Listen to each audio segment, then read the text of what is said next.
What's up, everybody? Welcome to the Benzinga Crypto Show. Spencer Israel here with the lovely Catherine Ross. Catherine, how's it going today? It's going great. How are you?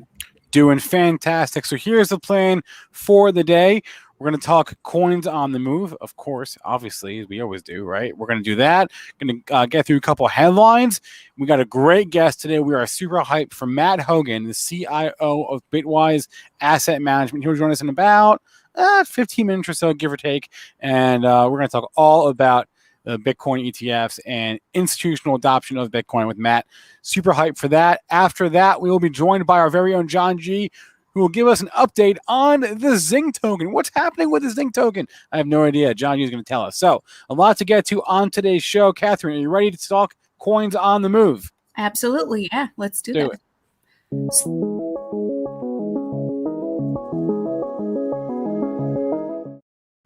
All right, Catherine, take us away. Yeah, as always, we're looking at a heat map right now, and we are looking green, which is a very pleasant surprise given that the last week what we saw was just brutal, and over the past month, it's been pretty volatile, right? So I'm not going to go deeper into that. Everything looks pretty fine. Unfortunately, we don't have time to discuss any coin right there, but as you can see, BTC is up, ETH is up. ETH actually showing even a bigger growth compared to Bitcoin. So a pretty great news for everybody out there who's holding Ethereum. Yeah, we're gonna wait. Do you own? I do. Yeah, I do. Oh, I'm not a Neanderthal. Come on, Catherine. It's been such a long time. I remember you having Bitcoin. When did that happen? I don't know, like a month ago. I don't remember. Probably like a month ago. We don't talk anymore like we used to do. So, yeah, let's talk about coins that have caught social media attention today. Yes. I think these are just funny ones, and you're showing Bitcoin. Okay, this is Bitcoin. So we'll get off Bitcoin. Oh, you want to go to this one now? Yes. Oh, God. Right away. We're gonna talk a little bit later about Bitcoin new prediction from Alex Mashinsky, but Baby Dogecoin is the one that is all over social media right now. Let me just remind you that we have touched a little bit about this coin, talked a little bit about this coin previously. But Baby Dogecoin is a cryptocurrency that was launched on June 1st this year by members of the Dogecoin community. And please keep in mind that it's spelled a little bit differently. So you can see C is capitalized, just to make sure that these are different coins.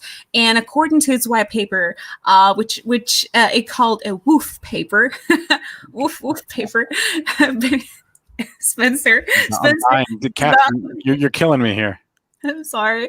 These are the news. So Baby Dogecoin is 10 times faster than the original meme-based cryptocurrency and has cheaper transaction fees. Spencer, does that make you want to buy it? No. Is there any practical functional use for this thing? Absolutely not.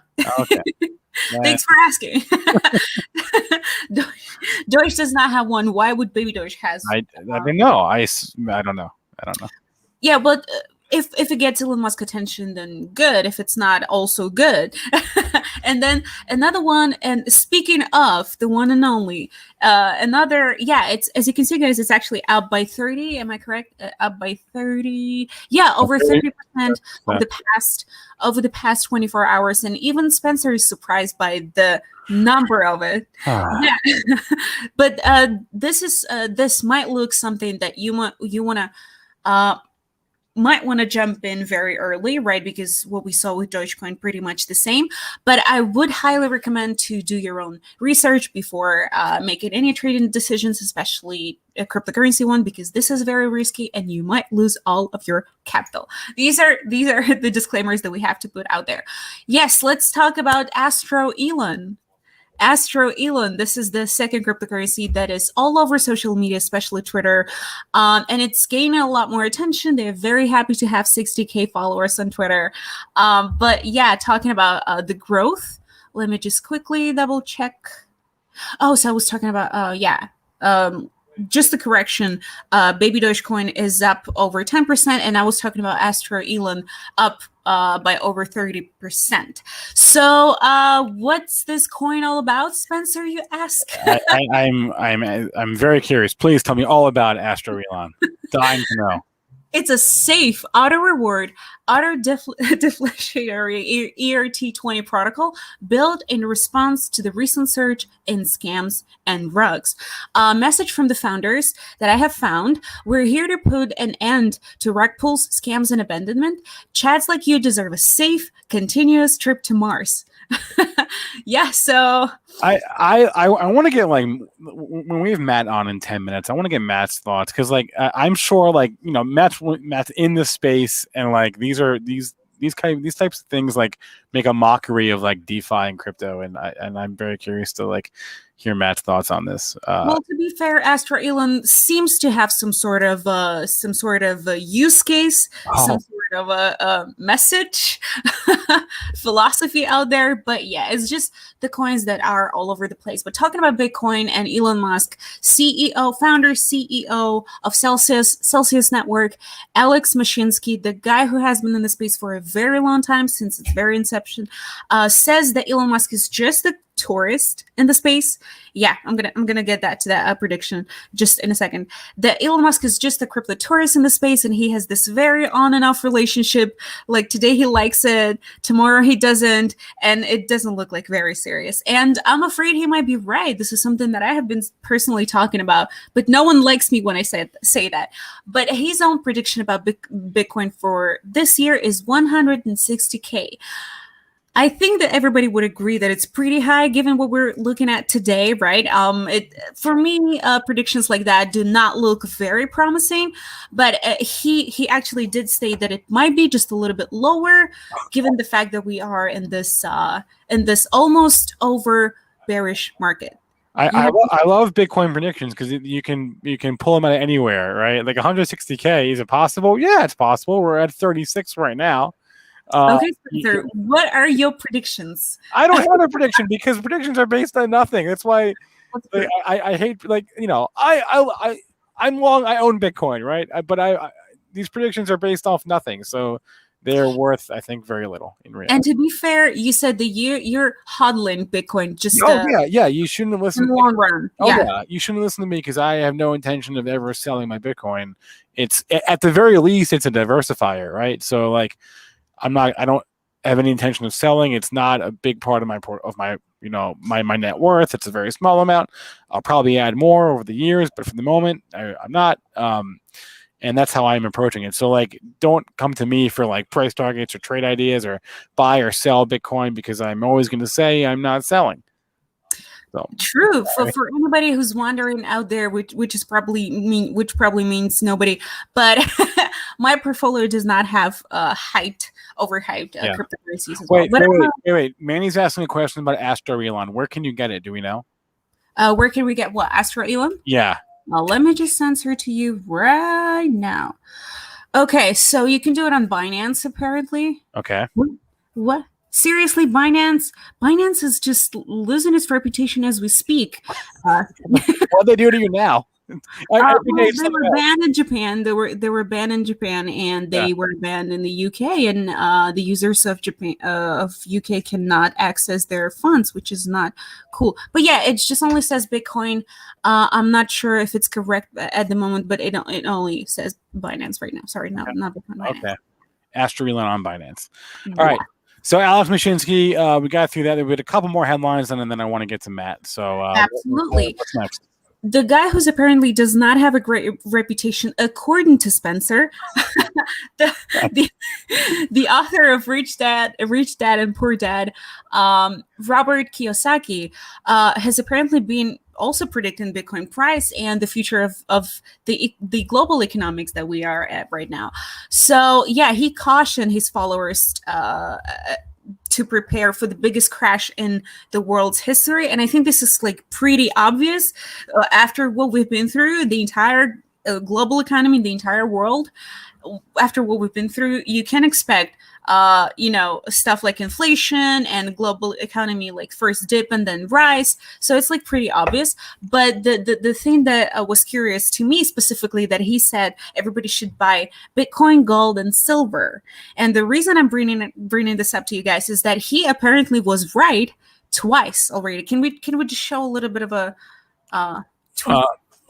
We have this tweet. Okay. Oh, yeah, he said that he's glad he bought Bitcoin. Yeah, he's glad he bought Bitcoin. That according to him, next stop, it's another one, but we could get to that. Another stop is for him 50K.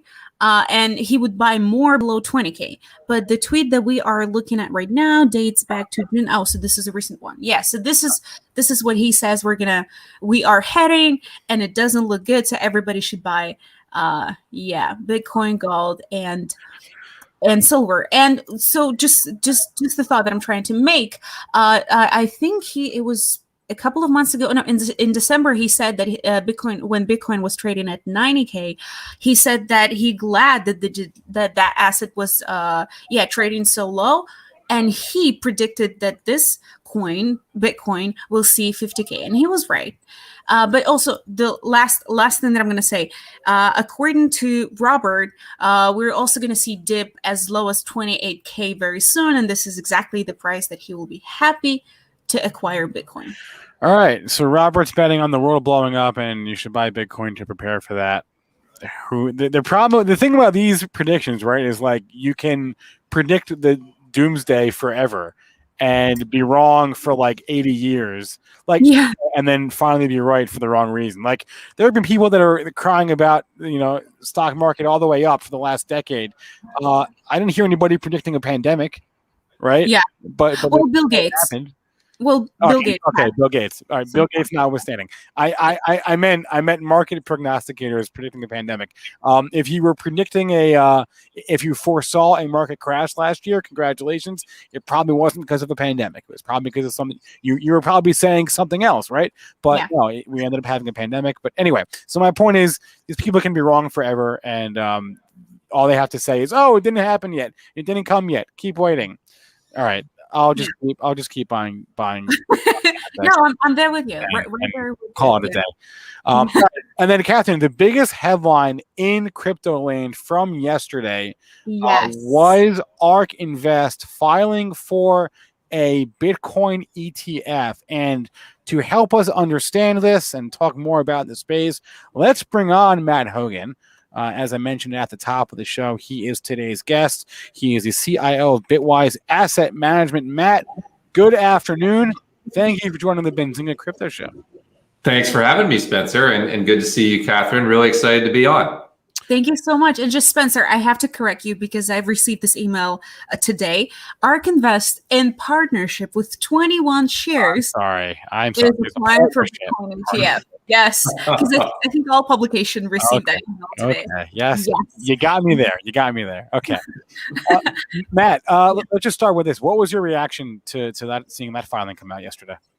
Oh, I think it's great news. It's great news because Kathy obviously has one of the smartest minds on Wall Street, has a long-term view on what disruptive innovation can do for the future of the world, has been proven right multiple times, and is showing here that she thinks Bitcoin is not a story that's over. It's a story that's just beginning. One of the most common questions we get from clients, we focus mostly on financial advisors. They worry about Bitcoin's volatility. They also worry that they're too late to this story. Mm-hmm. I think what Kathy and 21 shares filing for a Bitcoin ETF shows is that we're still early to this story. It also shows we're likely to get a Bitcoin ETF at some point in the future. I know it's been a long process. Bitwise has been among the firms involved in that process. Yeah. We intend to get involved again as well. But here's yet another major institutional investor saying, Bitcoin matters. We need a Bitcoin ETF. And we think the market has matured enough such that we will get one. So my reaction to yesterday's news was just, happiness and light. Obviously, Bitwise in some way will be competing with ARK for this space, but this space is so big, it has so much growth to go that we just want more good firms focused on this space, and certainly Kathy and ARK is one of those firms. I know that Bitwise applied for a Bitcoin ETF back in 2019. Does that mean, and following up on what you just said, does that mean that you're going to try and apply one more time? Is that happening? Definitely, Catherine. As soon as we feel confident that that the market is mature enough and that we've done the research to answer the SEC's questions, we intend to apply again. We've been working very hard on this. We meet with the SEC on a regular basis. We've conducted a lot of offline research.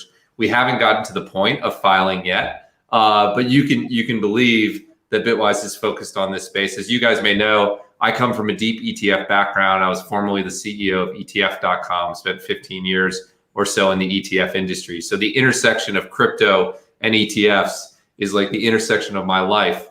And we're very focused on this. And so, yes, we will be back in the game at the point that we think it's appropriate to file. And different firms arrive at that point at different rates.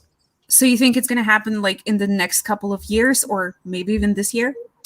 I definitely think it's going to happen in the next couple of years. The first Bitcoin ETF was filed for in 2013. Yeah. I don't think the market was ready. You guys probably agree that the market wasn't ready, right? At the time, there were wide spreads between the prices on different exchanges. There were no regulated custodians. There was no insurance on custodians. There were no generally recognized crypto prices. There was no SOC 2 audits. It was a very immature market. Fast forward today, it's an institutional market, right? You have Morgan Stanley allowing its clients to buy Bitcoin. You have every major Wall Street bank investing in the space. You have regulated and insured custodians. A lot of the problems have gone away. There are a few problems that firms like Bitwise and obviously ARK with 21 shares is working on that the SEC still has concerns, but we're definitely getting close. Will it be this year? I don't know. Will it be this year or next year? I feel relatively confident, although not certain that will be the case. Well, I know that Spencer has a lot of questions as well. Just to follow up, we know that VanEck just had the second, well, not rejection, they've been delayed. The decision was delayed due to the fact that SEC was looking for comments on how it could affect the market. So my question is, what kind of information does the SEC actually look for when you apply for a Bitcoin ETF? Yeah, there's a wide array of that, but to focus on what's the primary gating factor for crypto ETFs right now is how you handle the potential for market manipulation in the Bitcoin markets. Usually, if you think about like an S&P 500 ETF, an S&P 500 ETF is allowed to list because we have surveillance of national securities exchanges where the S&P 500 stocks trade, right? We have formal surveillance activities on the New York Stock Exchange and NASDAQ. Those satisfy concerns for the SEC. Well, guess what? Coinbase isn't a national securities exchange. It's not regulated in the same way as NYSE. You don't have those same investor protections. That doesn't mean there's no pathway to an ETF. Gold doesn't trade on a national securities exchange. It trades between like old people smoking cigars in London. But that we still have an ETF in the gold market because there's a regulated futures market. You can surveil that. The market is very deep and well established. So there are pathways. It's just not as straightforward in the equity space. So by and large, what people are focused on answering for the SEC, this is not the only question, is how you handle that question of potential for market manipulation when Bitcoin trades in part on spot exchanges that aren't regulated like the rest of the world. And there are various approaches. Bitwise has its secret sauce. 21 shares working with Kathy, a great firm, a friend of Bitwise. I'm sure that they have secret sauce. VanEck, another great firm. I'm sure they have a shot on goal as well. But that's the primary problem. What do you do about the fact that Coinbase is not NYSE? That's one very simplistic way to think about the challenge everyone's trying to solve. Spencer, Matt, Matt, what do you say to people that ask what is even the point of all this? Why can I just own Bitcoin? Why do we need a Bitcoin ETF? That's a great question. I would say two reasons. So the reason Bitwise is pushing for a Bitcoin ETF is our primary audience is financial advisors. The reality of wealth in America, as we all know, there's income inequality in America. A lot of wealth is controlled by financial advisors. Financial advisors can't have clients buying Bitcoin on their cell phones. That's just not how they work. They need it in regulated fund products. just like you could have bought gold from your local corner dealer and paid high markups. But the advent of gold ETFs like GLD helped gold become easier to access and therefore more useful in a portfolio. You can allocate to Bitcoin through your PayPal app, but people don't typically have significant positions that they're carrying around on their phones. They want them in regulated products. And so a Bitcoin ETF would make the market easier to access and more secure, and allow financial advisors and other people who manage their portfolios through traditional platforms to access this in the same way they do other things. But here's the other point I would make. What's one thing we know about the ETF space from our experience over 15 years in that space? We know it's the single biggest driver of cost compression in terms of availability to access the market, right? We can now buy total equity exposure for like 3 basis points a year, 0.03% in management fees. Before ETFs, you were talking about a full percentage point. So for the ecosystem, beyond this, it's a little bit easier for certain people who aren't as comfortable with phone-based apps to allocate. It's going to have the effect of dramatically lowering the cost of accessing Bitcoin. And it's still far too expensive to access Bitcoin. So it'll make it easier for some people to invest. It'll open up the market to financial advisors, and it will collapse the costs and improve the liquidity of accessing Bitcoin as well. It's just a net positive across the board. Maybe we should back up and have you explain a little bit about what we currently do and don't have. Because when we talk about Bitcoin ETF, we're referring to an ETF that holds Bitcoin, right, as its asset. And we don't have that in the US yet. But we do have quote unquote Bitcoin or quote unquote crypto ETFs. You have one yourself, right? You have several such products. You have an ETF that holds crypto equities, right? You have another product that's for accredited investors, and there's the Grayscale fund, right? So maybe you can explain to us exactly what do we have in the US right now, because it's kind of complicated. There's a lot of different things, a lot of different balls in the air. Yeah, I love it. The way I would explain this is if you start back in 2010 when Bitcoin started trading, it was extraordinarily difficult to get access to Bitcoin. You effectively had to build your own miner or be a computer science PhD, and then maybe you could get some Bitcoin. Along the way from 2010 to today, it's gotten progressively easier and we've gotten better shots on goal. So as an example, at one point you could do peer-to-peer exchanges where you could like meet someone at the library and give them cash for Bitcoin. That was better than being a computer science PhD. Right. Then we had Bitcoin ATMs where they charged you 20% markups. But guess what? That was better than handing cash to a sketchy stranger. That was a step forward. Then we had private funds where if you were an accredited investor and you had, say, $1 million in liquid net worth, you could buy a fund that looked, felt, and seemed like a traditional mutual fund. Bitwise offers those funds. If you were not an accredited investor, you didn't have access to them because accredited investors can access different types of funds. And then we had the Grayscale product, GBTC. That's an OTC traded trust. It's nice because you can go on your Schwab account and buy exposure to Bitcoin. But the downside, as we've seen, is it can trade at premiums or discounts to its net asset value. So if it holds $100 worth of Bitcoin, it might trade at 110, 120, 130. It might trade at 80. So it's imperfect, but it's easy to use. Investors loved it. They have something like 30 or $40 billion in that. We have an index fund that does the same thing called BitW. And then we have phone-based apps, right? You can open your phone and open your Coinbase account or your PayPal account, and you can buy Bitcoin there. But if somebody hacks your phone, they can steal your Bitcoin. So we have all these different ways: phone-based apps, private funds, OTC traded trust, Bitcoin ATMs, local meetups, international listed ETFs, all these ways that you can buy Bitcoin, and they all have pros and cons. The beauty of the ETF is, in my view, and remember, I'm a deep ETF person, it's like the end of that journey. It'll make it as easy to buy Bitcoin as it is to buy Apple stock. It'll bring down the cost. It'll fit into your traditional investment vehicles. So we have lots of tools now. They all have pros and cons. We're in a much better place than we were 2 years ago, which was a much better place than we were 2 years before that. That was a much better place than we were in 2010, but it's not yet super easy. If you talk to my father or my uncle, they wouldn't know the best approach to buy Bitcoin. I think once we get an ETF for many investors, that will be the easiest way to do it. For the moment, if you're in the US, you're going to have to settle for, and you want to buy a fund, for example, settle for a fund that owns crypto equities, right? Like Coinbase and Square and all those. BTIQ is one. There are several of them out there. Or just, that's one alternative. But yeah, I love ETFs, Matt. So I totally agree with you. It represents the end of the journey, but we're not quite there yet. What is before I let you go, what is like the next big thing? A lot of people probably expected the ARK Invest filing at some point or another, right? It's Cathie Wood after all, and they're known for disruptive technologies and disruptive ETFs. What is the next big roadblock in this regulatory process?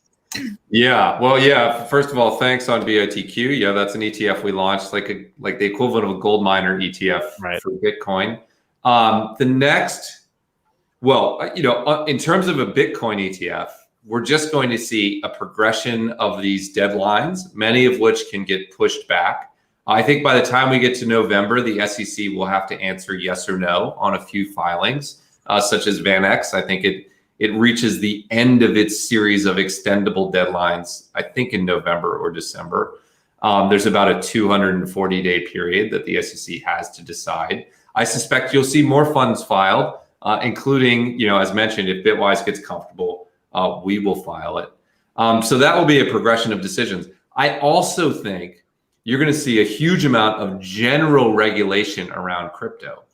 Every major regulatory agency, whether it's the Treasury or the CFTC or the SEC or the IRS or the OCC or the FDIC, a lot of acronyms I've thrown at you. Every major regulatory agency over the last 2 months has announced its intention to establish a new regulatory framework for crypto. The thing I would tell people about that is there's going to be a belief in the crypto ecosystem that those new regulations are bad for crypto, and that belief is going to be unfounded.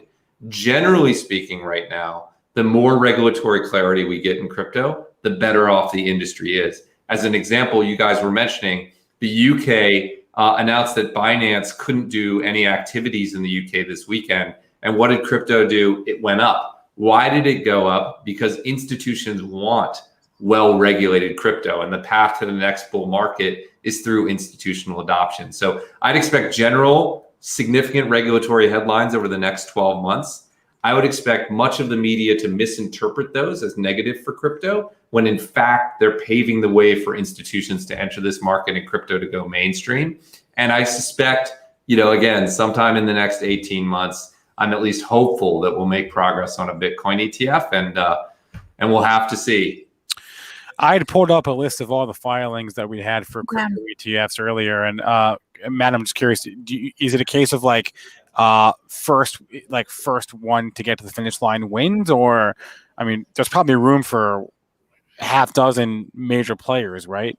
I suspect eventually you'll get a large number of players. I think the right analogy is in the gold market. If one player gets to market first, I suspect they'll get the lion's share of assets, maybe more than 50%, but the rest will be spread across different providers that try to optimize their ETFs in different ways. Maybe one will be lower cost, maybe one will have more research support, etc. I am confident it's Bitwise's intention. I'm confident it's Cathie's intention, VanEck's intention.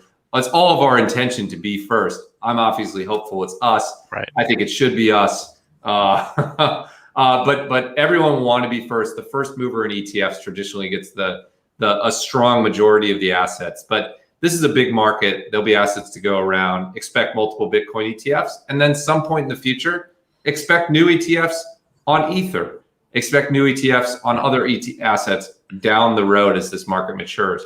Eventually, this market will be well covered by ETFs. It's just taking a little bit longer than everyone hoped to get there. Spencer, I do have a quick follow-up. Go. I was done because I could ask Matt 1,000 questions. Yeah, I have to stop eventually, so I'm stopping. Matt, you've mentioned CFTC, right? And there is a question about DeFi that I'm going to ask you. So CFTC commissioner recently said that DeFi is very dangerous and you can't actually regulate it because it's decentralized. But at the same time, in February, Bitwise launched the world first crypto DeFi ETF. Can you talk a little bit about that? Like it's very decentralized. It's unregulatory. So how does a DeFi ETF function? Yeah, absolutely. So it's to be clear, it's the first DeFi index fund. It's available as a private fund right now to accredited investors. It's our hope in the future to have it trade, to apply to have it trade on the OTCQX, like GBTC, like BitW. It holds the 10 largest DeFi assets. These are assets like Uniswap, Aave, and Compound. DeFi is the most exciting and the most risky area of crypto right now. It's the most exciting for people who aren't familiar with it. One way to conceptualize DeFi is, what if you could program money? How much of the traditional software or financial industry could you disrupt if you could program money like software? DeFi assets like Uniswap, it's a decentralized crypto exchange. It's doing more trading volume than the Gemini exchange from the Winklevoss brothers. These are very real things. They exist. They have a utility in the world. They're used by real people for real purposes. They're generating real cash flow. It's enormously exciting. But as you mentioned, this is a place where there's more regulatory uncertainty around DeFi than there is around Bitcoin. You're taking on that regulatory uncertainty risk. I do think there is a pathway to a regulated, positive DeFi ecosystem. In fact, I think the ultimate ability for decentralized finance to disrupt traditional finance is somewhat inevitable. But we're going to see like a regulatory crunch, and some assets will probably not make it through that crunch, but others, I think, very much will. I think the idea of using software to program money and disrupt traditional finance is a very huge idea. I think it's going to play out. But for sure, there's more regulatory risk in this space than there is in other assets. It's earlier than it is for Bitcoin, but I think it's exciting, and I actually think we're going to be surprised by the positivity of the regulation, even in the DeFi space. Some crunch, some difficulty, some conflict, but ultimately there's a pathway to a positive place. I'm very interested to see what kind of framework would actually regulate DeFi. Very interested. Spencer, you I was going to wrap it up. Matt Hougan is the CIO of Bitwise Asset Management. I know we could stay here all day, but I don't want to keep Matt. Matt, it's been a pleasure. I have heard you speak on like dozens of podcasts, and it's a pleasure to actually speak to you myself. I'm a big fan of ETFs, just like you are. So Bitwise Asset Management doing a lot to increase institutional adoption of crypto and Bitcoin. Matt, we'll have to get you back on down the line as we get closer to eventual ETF approval in the US, whenever that happens. Sign me up. Thanks, everybody. This was great. All right, thanks a lot. Thank you so much, Matt. All right. That was great. I have heard Matt Hougan speak on this topic and others a lot over the last couple years. And so it's interesting too, because he's someone that was like spent, like as he mentioned, his career was in ETFs, and he basically just pivoted from ETFs to crypto. Yeah. That bullish on it, which I found fascinating. So, guys, we are getting there. We will have a Bitcoin ETF in the US one day. We just don't know when that day. Will we? But it's coming. Too many questions, too little time. But yes. Canada already has a Bitcoin ETF. Yes. So Canada, and then isn't there one in Europe, or did I make that up? No. I'm highly uneducated. Okay. There might not be. But there definitely is in Canada. I know that for a fact. I'm gonna check it out. Yeah. Right. So we have another guest. Yes. Let's bring on John G.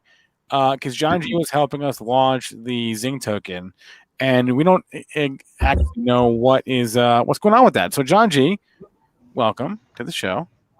Hey guys, thanks for having me. Hey, what's up with Zing Token, man? What's going on? Yeah, so we actually launched it to the Ethereum mainnet Friday, June 18th. So we've had it live for 10 days now, a little less. Yeah, I think it's 10 days. So yeah, so wait, it was too quiet. No, it was too quiet. Let me do it again. Yeah. All right. That's better hype. Okay, cool. So yeah, so we've launched it to the mainnet, and there's a lot left to go. That's just the first step. So basically, what we're doing is figuring out how to get our token on Ethereum, figuring out the right contract for us to use. We decided to go with the ERC20 contract over the ERC777 smart contract. There's just slight nuances that we didn't really need in the 777 contract, so we launched the ERC20. And we are ready to find ways to basically give people Zing. So if you were joined in the pre-launch, you go to benzinga.com/Zing and just enter your emails. You basically can claim 10,000 Zing as a reward for joining the pre-launch. We're gonna put it up. It's benzinga.com/Zing. Yep. So boom. Join Zinger Nation. Yep. So the pre-launch phase is obviously over because we launched the token. And now, as for joining this with your email, you can get 1,000 Zing to start. And yeah, so there's a lot of building left we have to do. If you click on the roadmap, it says check out the roadmap right there. There you go. So yeah, launched June 18th, deployed to Ethereum mainnet. You can see it on Etherscan. If you want to see it there, it shows you exactly where the smart contract address is and the number of Zing, which if you saw on the previous page is 1 billion that we minted. So basically what we're looking to do in this first phase is give away 1 billion Zing. And yeah, and so you can see there in the post-launch phase. So we have the post-launch claim reward, which is that 1,000 Zing for entering your email. And then there's a number of different features that we're going to add to basically provide ways for people to earn Zing. Can you tell us a little bit about, again, we've discussed that before, but if I have a Zing token, why would I have it? Like what kind of good does that do to me? Yeah, so that's a great question. That's something that we're looking to kind of establish, really. So if you see there in the last one, so Benzinga Pro newsletter subscription loyalty reward. So as a subscriber to our products, you'll get a loyalty, the Zing token, in a form of a loyalty reward.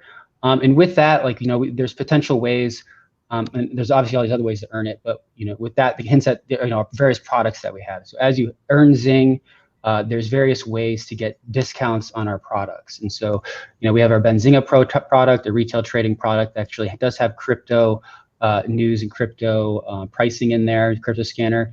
And so you can access our tool or potential discounts to our tools if you're able to earn the appropriate amount of Zing to be able to get those discounts, as well as our newsletter subscriptions.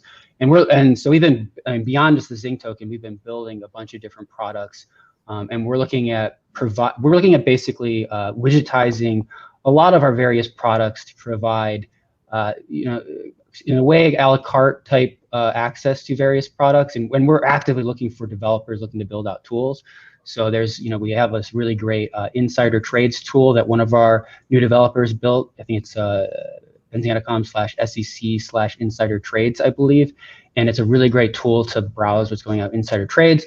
So, we could eventually feature gate these things and provide premium things that is paid products. And with, as you earn Zing, there's potential to get discounts or even free access to a lot of these products. So that's the basic idea. That's the answer to Joseph's question, right? Which is, what does it do? For the moment, nothing for the moment. But down the road, it will give you access to certain features and certain products, certain bennies, and that's the point, right, John? Yep, that's basically the idea of it. And a lot of it too is almost in a way like clout. Like you've heard of BitClout, and there's other types of similar platforms coming out. A lot of these meme tokens to me are in a way kind of clout. Like you launch a token and you're able to drive value to it through getting clout. I think with Zing, there's a lot of the Zing is gonna go to people here building internally at Zing. So as a part of the launch that we had, I announced that we're gonna start rewarding all of our article creators Zing, and with that, as our publishers publish the content, they'll earn Zing, and we'll have internal leaderboards to see who's getting their most Zing for publishing the most articles, and maybe we'll tie it to some sort of performance-based thing. We'll figure out all the details of it, but really just gamifying and providing a way for people to earn Zing and then use it in various mechanisms like our products, and use it to purchase swag. Potentially discounts on other products. We have a large amount of affiliates If you go to benzinga.com/money, we have a number of reviews of various products. So there's potential opportunities for us in the future to look at special discounts if you earn Zing. We're working on all details, but that's the general idea of it. You can even make your suggestions, guys. Well, I think. Yeah. You know, that's a good point, Captain. Where do I make a suggestion? Or no, not I. Where does somebody watching this make a suggestion to you? So you can email me directly, john@benzinga.com, or you can follow along. So I've been building all of this kind of on the air. So you could actually go. If you go to our YouTube playlist, it's called Late Night Building at Benzinga. First episode was basically me talking with Brian Moore, who is a DeFi developer, host of our Moon or Bust show. And we basically were exploring like what type of contract that we wanted to get, what we wanted to launch. We ended up deciding the ERC20, and then we got that on the test net, and then deployed it last Friday. And so this was all done during that show. And now I'm going to transition to the show to covering more of the various products they're working on. So one of the first big things that you see there in the second to last bullet point. So a lot of these things, there's a lot of different things that you can earn rewards for entering your email, blah, blah, blah. But one of the big ones that I'm looking to build out here in the short term is a content curator reward for curating trade ideas. There's so many great trade ideas that we create in our shows. And so if you go quickly to benzinga.com/trade-ideas.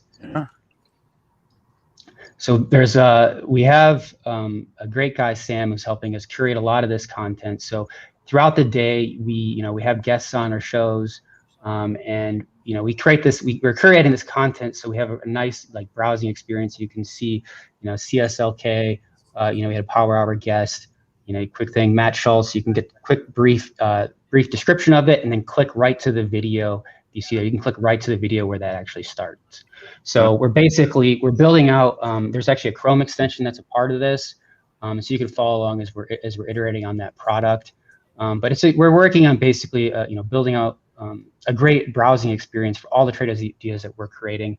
And there's definitely opportunities for us to to take other people's research and trade ideas too, and offer Zing for submitting that content. So that's one of the first ways that we'll be looking to reward outside content curators and creators of trade ideas with Zing. Matt, when's it? No, called you Matt. John, John, when's the next episode of Late Night Building when we can watch you build this thing? Yeah, I was looking at our show schedule for tonight. It looks like we are booked up till 9 p.m. So I was thinking maybe 9 p.m. tonight. I've been a little bit under the weather, so but we'll see. I think it'll either be tonight or tomorrow. I definitely want to go into more details and demo this trade idea tool and make some iterations. I'm really looking for people that want to like have a conversation and work through the details of making this a really good user product, and just figuring out how we can curate the best trade ideas and provide a really good content experience for our users. So I have two short questions. So the first one, are you potentially looking into listing the coin on any platform? Yeah, that's a great question. So we've been getting that question a decent amount. There is definitely opportunity down the road. The way we're looking at this right now is similar to, I believe Superbid's doing it in a somewhat similar fashion, but they're actually launching it.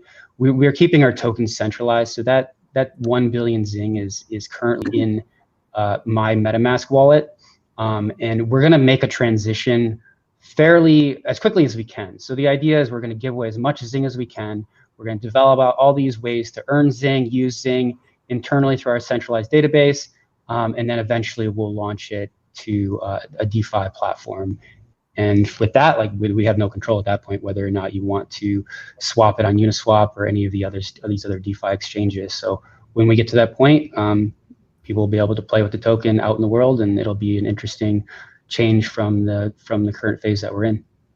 And my last question is, I've recently talked to an NFT artist who actually minted her NFT, and she described the experience itself like a very confusing, a very long and difficult experience. So nobody understands how to mint it specifically, especially if you don't have any prior experience, and nobody knows how to buy. So both of the processes are very confusing.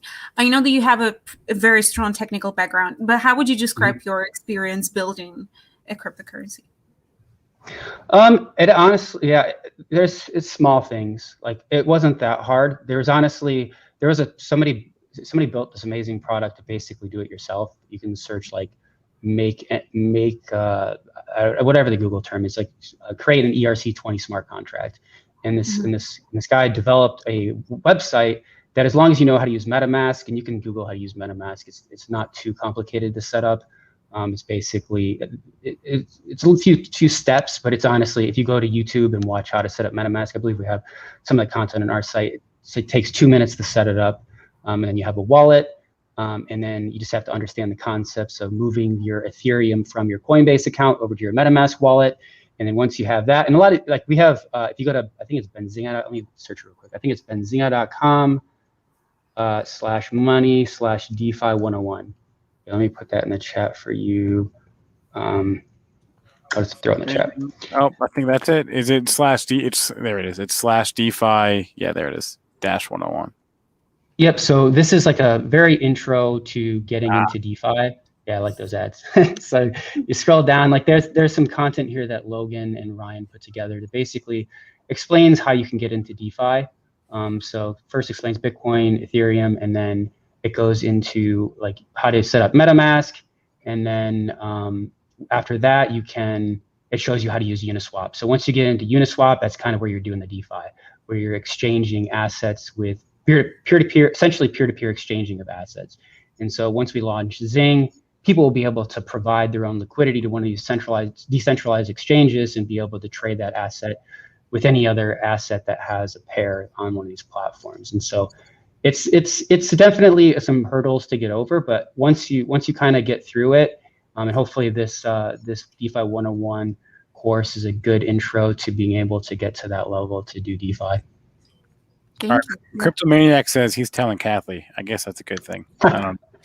All right, John G. Zing ETF. We need a Zing ETF. We do. Maybe we can work with Kathy on getting a Zing ETF. What would even be in that thing? I have no idea, but that's a conversation. We talked about this, remember? We talked about this. It's right. We said all the products that Benzinga uses. So like Asana, HubSpot, Salesforce, Twilio, like Amazon, Apple, Microsoft, Slack, computers. Well, Slack, yeah, Slack. Hello. Yeah. We use a lot of products. We use a lot of products. Yeah, a lot of software. It would be a software ETF. All right, John G. Thanks for stopping by, man. Keep on building. Looking forward to the next building stream. Yeah, definitely. Yeah, check it out, guys, and follow along. Look forward to giving you guys a bunch of Zing. Again, benzinga.com/Zing, right? That's it. Benzinga.com/Zing. All right. Thanks a lot, John G. Thank you. Thanks, guys. Have a good one. All right, Catherine, one thing we forgot to mention before we were talking about the ARK Invest ETF, did not mention a few details. There was actually a few more details in the ARK Invest filing than there have been in other Bitcoin filings. To my knowledge, and Eric Balchunas is pointing this out on Twitter, it is the first Bitcoin ETF filing in the US to actually have their fee, their expense ratio in the filing. And in this case, it's just under 1%. It's 0.95%. That's essentially the fee that that the fund will charge to operate, 0.95%, which is not crazy high. It's not low, but it's not like crazy high either. Yeah, go ahead.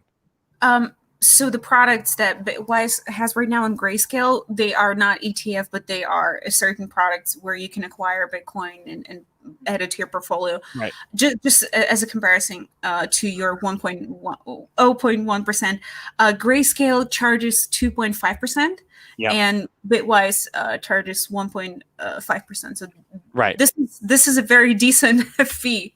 Yeah, right, exactly, and it's what Matt talked about. Right, ETFs, what they do is they bring down prices. Right, yeah. So 0.95% is far cheaper as far as a fee goes for any Bitcoin asset than we currently have in the US. So interesting there, and it probably gives us a ballpark, like a reference point for like the Van Eck Bitcoin fund, which we didn't even get approval yet. But whenever a fund does get approval, we can probably guess that it'll be around a 1% fee or less. They did already drop the ticker in there, ARKB. It will be the ticker, and I would imagine, just like the ARK Space ETF holds within that ETF, it holds another ARK fund. It holds the ARK 3D printing ETF. I would imagine that the ARK Bitcoin ETF, if it ever got approval, would immediately go into all the other ARK funds. So if you own like ARK, like I own ARKW, right? But if you own like ARKK, ARKW, ARKQ, ARKF for sure, I would imagine that all those funds would then go and buy the ARK Bitcoin fund. So you don't necessarily you wouldn't have to own the ARKB, the Bitcoin fund, to have exposure to it, because I would assume, based on knowing, seeing what Kathy's done, it would make sense that her other larger funds would put that in there. So something to keep in mind as well. And then as far as the ARK Bitcoin ETF and what it tracks, it tracks the S&P Bitcoin index, and that index, just to give you an idea of, like, if you're wondering, like, oh, where do they get the price of Bitcoin from, right? The S&P Bitcoin index is where they get the price from, and that index gets its price from a combo of Binance, Bitfinex, Bitflyer, Bitrex, Bitstamp, Coinbase Pro, Gemini, HitBTC, Kraken, KuCoin, Poloniex, and is it Huobi? I don't know. Yeah. Okay.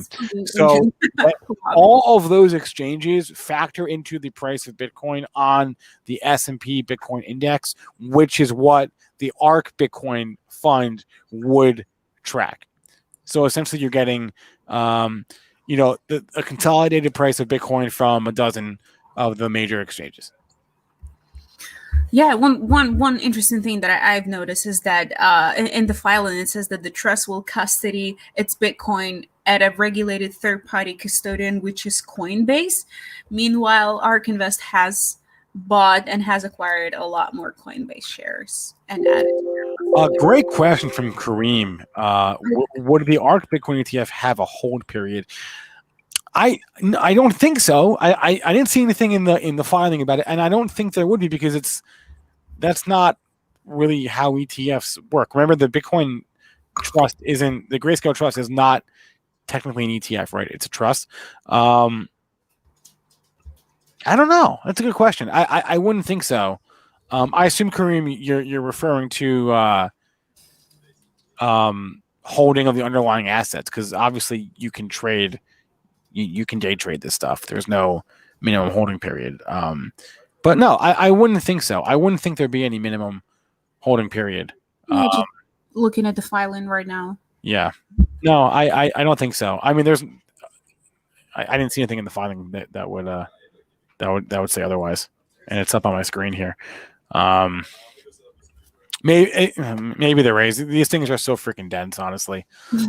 Very hard to. Yeah. So you are referring to the underlying assets. I don't think so. I don't know. Again, I didn't look super closely at that. It's possible. The filing is in Benzinga Pro if you want to check it out. But I didn't. Wait, it's in my article as well. In your article as well. Excuse me. All right, Catherine, we got 5 minutes left. We went long today, which is great. We did not have biotech buys, so we went long. Any questions in chat? Anything else we wanted to hit on before we wrap it up at 3:00 here? Guys, also do us a solid and drop us a like if you could. We'd appreciate that. Let's see how many likes we're at here. Catherine, I keep getting confused. I keep wanting to call you, because I'm so used to saying Kathy Wood. Yeah. I want to call you Kathy. Yeah, that's okay. Right. 37 likes is not good enough. Not gonna cut it. Not good enough. Get us to 100. Let's go, people. We had Matt Hougan on. The guy is like an ETF and a Bitcoin expert. All right. To be fair, I've never seen Spencer so excited. Like, oh my god, Matt is on the show. Oh my god. I was excited. That was true. I was not faking that, because that was real. Yeah. Excitement. Yeah. Oh man. Yeah. Wait, can I just tell you something? It just started pouring here in Detroit, and there's a person outside on their bike, and they're getting really wet. So I bet they're not feeling good. Anyway, Steve Wilson, they're gone. Aaron, they're gone. Steve Wilson, thoughts on Voyager Digital? We know that Luke Jacoby and Jason Rasnick are long and no, Jason is long and strong. I think Luke sold his Voyager. I don't know if he ever bought back in. This is where's my chart? Come on, chart. Why won't you load for me? It's everything I hear about Voyager is good. I don't think I've heard a bad thing about Voyager as a product, as an exchange. Catherine, what about you? I was pretty skeptical at first. Yeah. But then Luke talked to me. Yeah, it seems pretty decent. Yeah. As a crypto exchange for sure. Yeah. All right. My chart's not loading, so I would bring up my chart if I could have it. But to be fair, I'm very skeptical of any new product that's like trading platform or exchange that is coming into the place, because there was a time in the crypto space in 2017 and 2018 where almost every single product like that would be a rec pool, would be a scam, and they will, run away with money. So I'm very skeptical towards new products. And if it has the word secure in it, I'm gonna be very cautious. If it has secure way to invest, like why would you need to point that out? Yeah, I mean, I take some solace in the fact that this is like a US based company, and the CEO has experience in capital markets, and he ran a broker dealer prior to prior to running Voyager. Steve Ehrlich, he's friends with Jason, and so yeah, Steve's stock is up today. That's right. I definitely don't think it's a scam. I definitely don't. No. I was explaining why I'm skeptical. So yes, and that's a good. It's healthy. It's healthy to have that. It's very healthy to have that skepticism on anything. It's super healthy, I think. So good call, Catherine, for sure. Thank you. Okay. It is 2:59. We are going to wrap it up here, Catherine.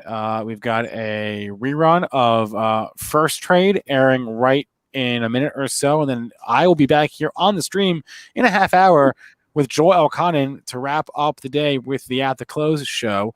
So everyone, give us a like for Catherine. Come on, she's up at some ungodly hour right now to hang out with us, and we appreciate it. It's only 10 p.m. It's only 10 p.m., guys. Yeah. It's only 10 p.m. I'm used to work until 3 a.m. That's okay. Oh, man. Ruel says Voyager is good. Hey, drop us a like if you haven't already, guys. Subscribe to the show. We'd greatly appreciate, or subscribe to the channel. We'd greatly appreciate that. Any other PSAs we're missing, Catherine? Maybe we should put this up there on the screen. Disclaimer: all content for informational purposes only, not for investing, trading advice. Boom. Anything else that we missed, Catherine? My dog's photo, for instance. Where is your dog? I have no idea. Oh, he's right there. Do you want me to bring him? Yes, I want to see the dog. What kind of a question is that? Do I want to see the dog? There we go. Okay, chat. Here's what I said to Catherine before we came on. I said that Catherine's dog looks like the kind of dog that like the bad guy would have in a movie. Like the bad guys have that dog. No? I disagree with that 100%. Yeah, I don't. He's so good. Or like the bad guy's girlfriend or the bad guy's wife. Okay, that might be true. Wait, what's your dog's name? And what kind of dog is that? Caesar. He's a Pomeranian. Pomeranian, right? Yeah. Okay. All right. I'm not good with recognizing different breeds of dogs. So Pomeranian, Caesar. Well, it's the same family like Shiba Inu and Dogecoin. Is that why? No, he's 7 years old. Okay. That's just because he's cute. Can you look at him? He's cute. Yes, he is. Yeah. Here, we'll go full screen on the dog. Full screen on Caesar. See, this is why you come to Benzinga Crypto Show. You get some crypto and you get some dogs at the end. Yeah, for sure. All right, guys, smash the like for Caesar. Smash the like for Catherine and myself. It has been a pleasure to hang out with you guys for the last hour. And First Trade coming up next. Replay of last week's show. Everyone, I'll see you in a half hour for the At the Close show. I'll see you on Thursday. Bye. Bye.